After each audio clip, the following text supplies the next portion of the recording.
It all started when Thaisa told me that she was doing like 10 years as a vegan, 10 years living in US. And then at the same time, I was like, yeah, let's just create a zine. Let's celebrate it with a zine.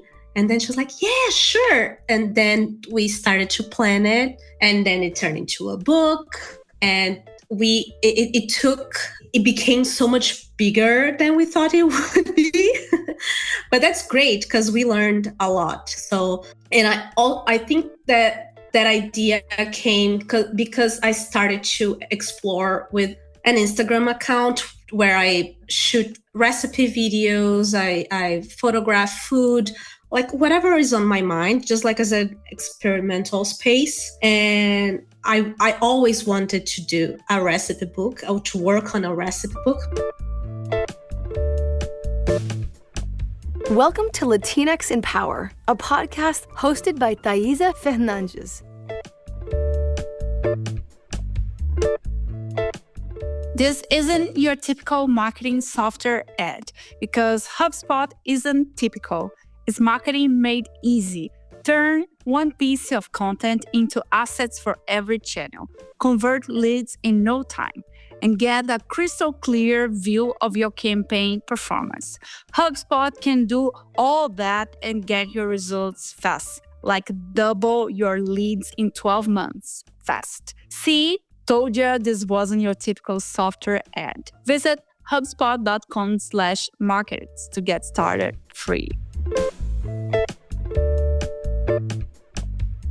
Welcome to Latinx in Power. Today we are talking with Izabelle Alvares. Izabelle is a graphic designer and art director with 15 years of experience blending editorial design, branding, and experiential design. She views design as a catalyst for meaningful social change and thrives on projects that celebrate collective intelligence and diverse perspectives. Fun fact, for Izabelle, food is more than sustenance. It's her muse. Whether she's cooking, creating collages, photographing, or filming recipes, videos, food consistently inspires and nourishes not only her body, but also her mind and her soul. Welcome. Hi, thank you. It's great to be here. I'm very excited for our talk. I'm so excited. In this episode, Izabelle shares insights for her role as a creative director on a new cookbook blending recipes with cultural storytelling. We will discuss her career, inspirations, and the power of design to evoke emotions and connect communities. Isa, is the way I call her, also offers advice for designers, meaning to create socially impactful, story-driven projects. Isa, what does it mean to be a Latina for you? So that's a very good question because as a Brazilian, you don't actually learn that you are a Latina. And Brazil is such a huge country with so many references of its own that you spend like a lifetime trying to understand what is to be Brazilian. And then when you leave and you go to another country, especially here, especially in California, there is this amazing cultural reference from Latino community because it was Mexican until the last century. So then you start to realize that you are Latino. And then I started to realize that I was a Latina woman, and I've been here for only 3 years. So has been a journey. And I'm still finding out what is to be a Latina person, a Latina woman. I love what you said about taking some time to figure out what is to be a Brazilian, and then you move to another country. You're like, okay, I'm also a Latino. What does this mean? Exactly. And then you start to see how many references we share with everything, food and culture and television and music. So you start to connect the dots like, oh yeah, we are all together. Yeah. That's amazing. And some things we thought, oh, this is super Brazilian. Then you're like, no, this is super Latino. Exactly. And we have so much, I don't know, I think about all the Latina TV shows that we had access when we were a child. So yeah, these are very special. Absolutely. And can you give us an overview of your career? Sure. So I started my career as a theater student. I was acting, and that was my first bachelor. And 1.5 years later, I started to realize that it was not going to happen. It was not going to pay my bills, unfortunately. So I changed it to graphic design. And since the first semester of graphic design, I already started to intern and working. So I've been through the almost all of the graphic design fields. So I worked with a lot of branding. I worked with a lot of editorial design, a lot of exhibition design. So I think all connected, and they all brought me different expertises, which I can use today in my work. And now I'm slowly shifting to do more art directing with photography and video. So that's very exciting. And that's how we end up with our book. So that's very cool. And also, as a graphic designer, I spent a lot of years just freelancing. And then I had the opportunity to work with a lot of small companies from the third sector. So it's like a lot of NGOs, a lot of institutes, a lot of small collectives. So that was very rewarding. Maybe not financially, but for sure, like it was great to work with so many special people with purpose. So I think that's a big part of my career as well, which I'm very proud of. Amazing. It's incredible how you were able to navigate those different fields in design and graphic design, and also transition into the creative like director side of it. And it's very interesting. But how was this process for you? It was like linear? It was you figuring out, like getting curious about different areas and like navigating those different areas? It was more natural. On the beginning, it was more like about the studio that I ended up working. So the first studio, it was focused on branding, and they did a lot of packaging, and a lot of editorial. So I was on the editorial team, so I had the chance to learn how to make books, how to work with type, how to work with print production, papers and covers, and etc.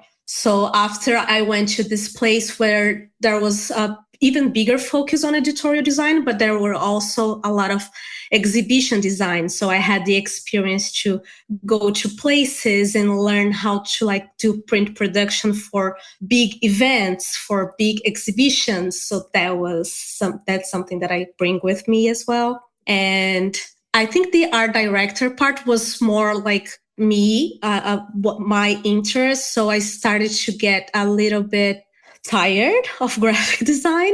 Like I love it, but has been so many years and have so many good tools and so many good people doing great graphic design. And I was just wanted to feel challenged and going to art direction towards a more like a photographic perspective really made me like excited again. So yeah, that's where I am right now, just trying to navigate this space. That's amazing and super inspiring. And people might be wondering, what is this book? Right?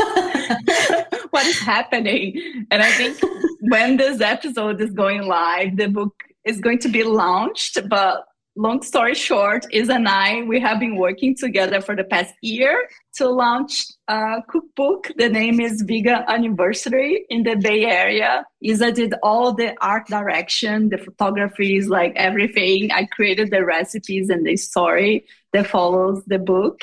And today we are going to be talking more about her creative process and how this journey is being for her. And we love to inspire other people to write their own books and do whatever project they have in mind. So it's been just the two of us for the past year, like being super creative and scrappy and experimental. Yeah, it's been a journey and a very exciting one. It all started when Thaisa told me that she was doing like 10 years as a vegan, 10 years living in US. And then at the same time, I was like, yeah, let's just create a zine. Let's celebrate it with a zine. And then she was like, yeah, sure. And then we started to plan it. And then it turned into a book. And it became so much bigger than we thought it would be. But that's great because we learned a lot. So, and I think that idea came because I started to explore with an Instagram account where I shoot recipe videos, I photograph food, like whatever is on my mind, just like as an experimental space. And I always wanted to do a recipe book or to work on a recipe book because I think it's the most fun kind of book that you can work on. But I didn't thought that this zine would become a book. So I'm very happy that it did. And yeah, so we took references from like punk zines, and that is also like a big part of both of our backgrounds. So yeah, these experiments with food imagery plus the punk zine experience that we lived through our teenager years, plus this awesome reason there's like 10 years being vegan. So like I thought with myself, she probably has a lot to share about about it. So yeah, she did. Spoiler, she did. So yeah, here we are. And I feel this book, it's very unique in a way that we have the Brazilian recipes and American recipes. They happen to be all vegan. There is also the stories behind the recipes. And I wanted to ask you, how was your process and how did you envision bringing these recipes and story to life through your design? And to me, when I saw your process, all your design and everything, I was like, this is amazing because it tied like everything together so beautiful. And the photography is just so creative and unique. And I was just so inspired. You know that because I have been talking and saying that to you for the past year. I'm not sure how to answer this question because it was a very natural process. I think one of the most important things, I didn't want the book to be a boring recipe book because you are not boring at all. So I really wanted that people could know a little more about you through this book. And I really wanted them to feel what I feel when I go to your house, because you're such a warming person and you're always giving us food. And it's amazing. I feel amazing. So I wanted people to know a little more about you. And also, like, I think there is a political aspect that is very important to you, as is important to me. So I wanted to make sure that we would have fun imagery that people would find approachable and make it easier, the process of cooking and baking, which is so much more complicated than cooking. So yeah, and I also wanted people to see all the details, see the Easter eggs and the little references that we put in each image. So there is a quirkiness in each image. We made sure that we would always put something, a little something, a little weirdness on it. So it wouldn't be like just a recipe book. Yeah.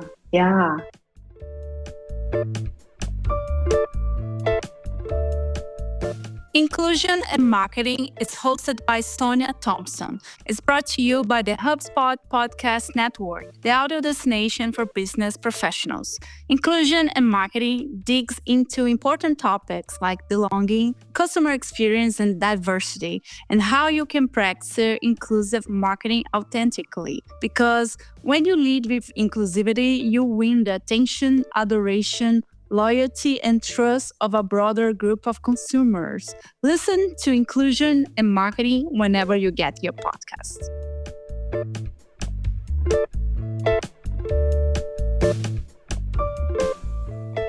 And what message or emotions do you hope readers experience through both the content and design of the book? Yeah, so I think that's it. Like, I think I really wanted people to feel like they were in your place, just having a nice time with you, just like listen to your stories, because they are very personal stories and that's very special, and having fun cooking. Yeah, I think that's the main emotions I want people to feel. And I also want people to look at it and say like, wow, this is a beautiful book, of course, because Yeah. And I was thinking about that. I think in the beginning, I was really overthinking because this is what I do. And it's interesting, right? Because I'm not a chef. I'm like a program manager. I work in tech. And it's very interesting when you do something that is so different from your area of expertise. And it's very scary at the same time, but it's also very interesting because you can bring a different perspective. And I think the thing that I want to share with the folks who are listening to us, this actually can be your advantage, and you can have a lot of fun doing something that is so out from your area of expertise, because you can create something very unique and fun, and and learn a ton during this process. That's true. And there's so much that we took into this project that it's ours. So for example, you as a project manager, there's so much you did from a management perspective. And myself, I also brought a lot of organization skills that it's not necessarily a creative skill, but it was really important for us because it was just us. We didn't have anyone else to check whatever. So like we made sure that everything was like running smoothly because of those other skills that don't have anything to do with being a creative or cooking. Yeah. And I will argue that you are a designer with PM skills. So it was amazing for me to see how organized you are. Even with the Figma file, I was like, oh, this is beautiful. And the fact that you cook as well, I think it also helps a lot. Understanding like the process and like the food and the process of like sometimes like waiting, and I don't know, like the best time to take this specific picture because the type of food we are like taking photos of. So it was really amazing.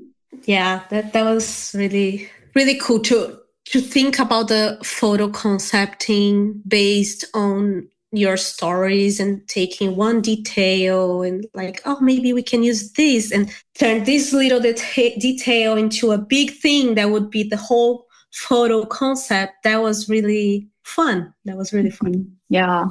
I love to talk about personal projects. I understand that it takes a lot, and a lot of times is our free time. So I recognize that, but also I like to share with folks how fun it is and how much you can learn using your free time for personal projects. So I wanted to ask you, did working on this project spark new ideas or directions you want to explore in future design projects?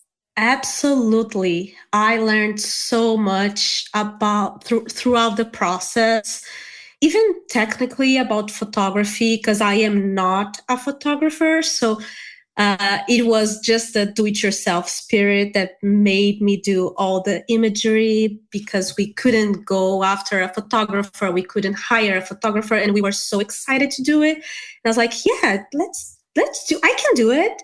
And I did, and I learned a lot. And even with the Figma files that you commented before, to have like a sketch of everything, like very organized, so we wouldn't just like spend a lot of time on the day, because we spent like 1 year of our weekends basically just cooking and eating. I was eating a lot, and it was great, it was amazing. And photographing. So we would spend the whole day on this project. So there was a lot of compromise and responsibility, and that was great. Like that shows. So I'm really proud of our project. Me too. Me And too. and yes, I'm super excited to keep exploring. I want to do my own recipe zine. I want to see how the zine format will look with different printing techniques. I also got very inspired because I'm always the kind of person who, oh, I can cook, I cook, but it's just like with no recipe and etc. But it's so important to have a recipe, and especially now that I'm going to have a little boy. Expecting a little boy, and it's very important to me that he learns how to be like a functional teenager, a functional child, a functional adult. And I think that giving the recipes, it's an important step to say everyone can do it. You just have to follow the steps. And I do it by eye. I don't measure anything. That gives so much space to like, oh, only you can do it. So it's better when you do it. And that's not exactly what we want for everyone, for anyone. Like we want people to be able to cook and to do everything they want to do, they can do. Absolutely. And I think it makes the experience of cooking a lot more pleasant. I remember my grandma teaching me how to cook some things that I liked. And she was like, oh, you hear the sound that the peanut makes, and this is when you know it's ready. I never was able to hear the sound. And I was frustrated because I was burning the peanuts and I could never do it. And I was like a teenager trying to figure out, and I got frustrated. But if I have like the recipe and knew like better about the amount of ingredients, the timing and the temperature would be so much better, my experience. Exactly. That makes that was like a big inspiration to see everything like, and to see how hard you worked to create those recipes as well. Like it's not that some of them were super ready, but they still needed a lot of testing from your end. So it was not just cooking the final product. It was a lot of testing. So sometimes we would shoot something on the weekend, and she would spend the whole week just doing the same recipe. And I was forcing you to try. I wasn't mad at all. And I remember in the beginning, I was like, Isa, please tell me the truth. What do you think? And Isa, it's not vegan. I'm vegan. And there are some things that I cook that I never had the non-vegan version. So I had no idea what to compare with my memory. And we know like it's tricky, right? So it was really nice to receive feedback and like ask for like your insights. And a lot of my friends were like testing, my neighbors. It was a community work.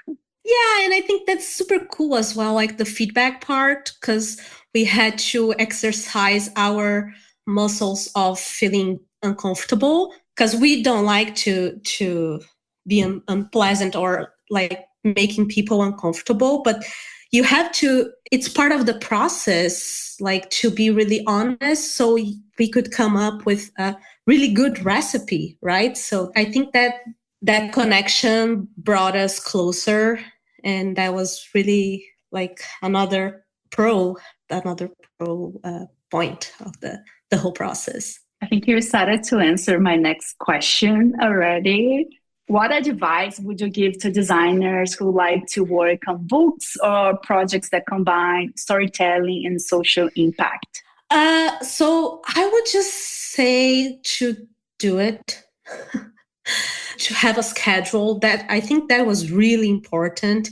And that was something that we kept repeating to each other. Like, no, we have to do it because when we were working for like 4 months on the project, and then, things start to hit and it start to get a little tired, and then it's like, oh, we should skip this weekend. And we were always aware of like, yeah, okay, we can skip this, but we have to do it until this date, and really compromise and really make it work. Because again, there's no one just saying like, when you have to deliver, when is the due date. So we had to work on that ourselves. And I think that worked really, really well between the both of us. And I think it also really helps to pull a lot of references. And one thing that I did, that I tried to avoid references that I thought it was like, oh yeah, I think this book is perfect. I wouldn't even look at it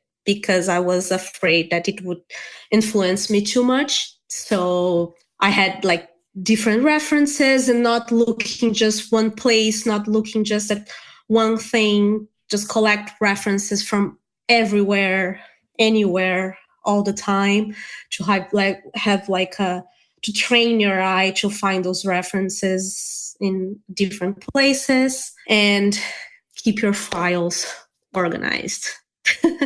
Really keep your files organized, and you like imagery that you have to retouch, keep them in separate folders. I mean, basic stuff, but when you are working by yourself, this is the kind of thing that you just like, yeah, I can do it later. And then it gets really like, it turns into a massive thing and it can become a problem. So yeah, just organize yourself, believe yourself, and just do it.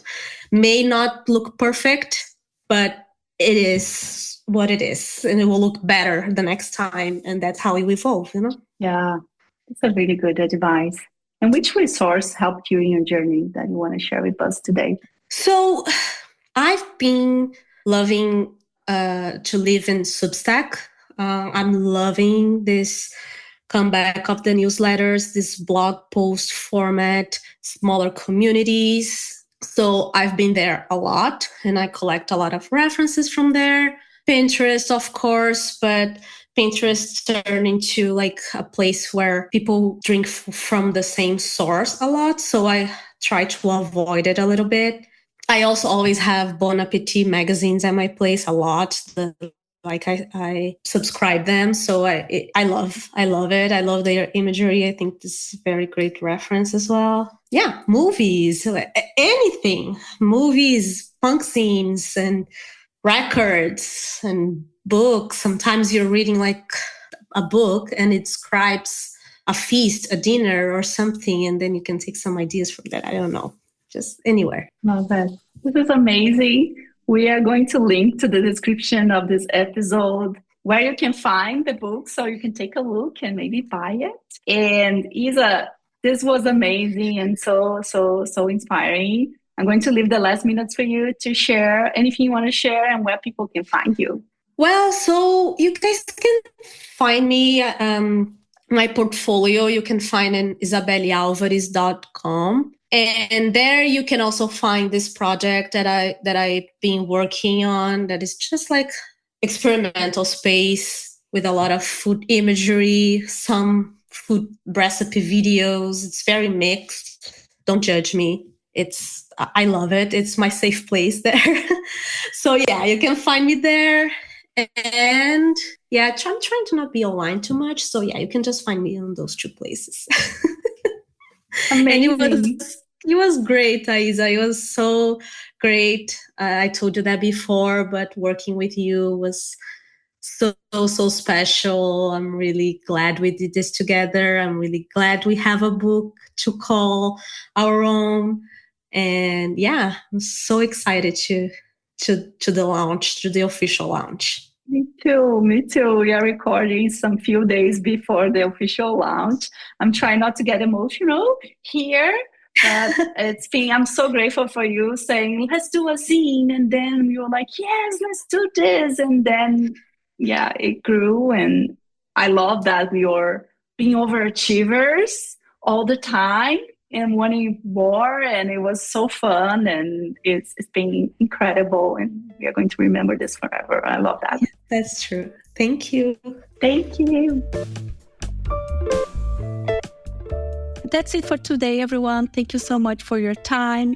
I would love to hear your thoughts about the podcast and the episodes. Please message us with any insight, any feedback you might have, and also guest suggestions. Message us in your favorite social media platform. We are in all social platforms. And if you want to write us in a review, we will love that. Feel free to write us in a review on Apple Podcasts, Audible, Amazon, or any other streaming that you like. Thank you.